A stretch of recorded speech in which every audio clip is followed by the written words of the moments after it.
name is Moises Lopez, as council member mentioned. I have the pleasure of serving as the city's deputy city manager, and one of my areas of responsibility and oversight is the Office of Homeless Solutions. I apologize, Hafsa Cake, our Homeless Solutions officer, intended to be here today, but she is out of town. I've committed to the council room to bring her back to meet with the community at the various neighborhood meetings that occur in this particular area of town. So I'll start off talking about what we're doing. Many of you have probably seen or heard some of the presentation that I've given relative to our outreach or our homeless solutions work. We deal with providing services and outreach and case management, and also focus on the affordable housing, the development of affordable housing. Then we deal with also what we call the quality of life impacts that homelessness creates through our public safety engagement team. So I'll focus primarily on the PSET side and on some of the outreach that we've done along the river bottom. We created PSET just under a year ago, specifically to deal with some of the challenges that we face, not just along the river bottom, but along all public areas and parks throughout our city. The teams are composed of representatives from the police department, our homeless solutions staff, we have code enforcement, we have our park staff, we have an outreach contractor by the name of CityNet. Our public works staff also help out, particularly on encampment cleanups, and then we have a contractor on board that does a bulk of the encampment cleanup activity that we do across the city. We've undertaken several cleanups throughout the city and along the river bottom over the course of last year. There's still, despite the amount of work that we've done, there still remains a lot to be done.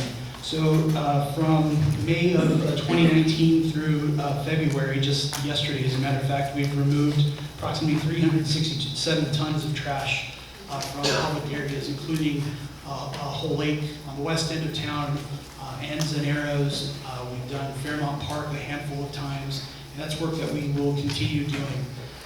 We typically gather where we operate is we collect information from a variety of sources, be it through our council members as you reach out to them, as all of you use our 311 service or contact us directly for some assistance. We try and respond as quickly as we can, but we tend to mobilize in areas where we can have the maximum amount of impact. So we try to hit areas or conduct our work in the same geographic areas on a day-to-day basis. The PSET team does operate 7 days a week. We have usually about 2 to 4 different cleanups a week where we're working to remediate what individuals experiencing homelessness leave behind. A lot of the challenges that the battalion chief mentioned are the challenges that we face in our public parks and our public areas along our public rights of way. Those are the same types of things that we're encountering where we have to clean up and deal with the incidents. So I'll give you a couple of highlights.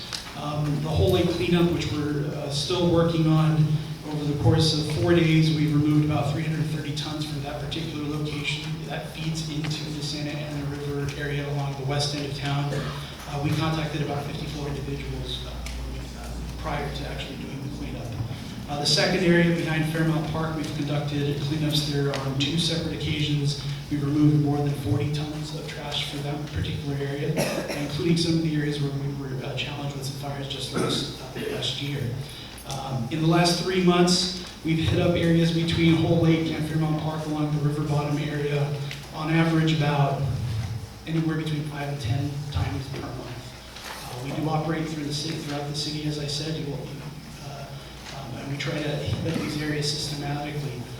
One of the challenges that we face, aside from the fact that we have a lot of agencies that have different jurisdiction over these areas, is there are some environmental challenges that we have to overcome. There are endangered species that habitate in the Santa Ana River area. There are birds that are federally endangered that nest in that area during the nesting season, so that dramatically limits when we can actually go out there and do cleanups, what type of equipment we can use when we actually go out there and do cleanups. During the nesting season, we actually can't use a lot of heavy equipment. We have to do a lot of work by hand, and oftentimes what we do is our PSET team, alongside our problem-oriented police officers, typically go out there and start moving people, trying to get them out of the Santa Ana River. Our approach is always twofold.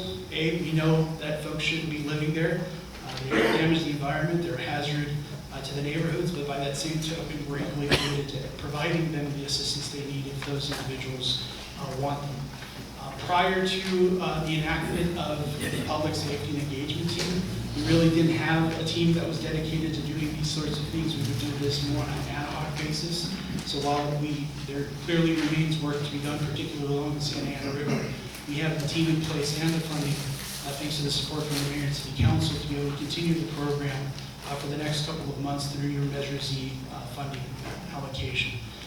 I will be sticking around in the homeless section and will be answering any questions that any of you have relative to our efforts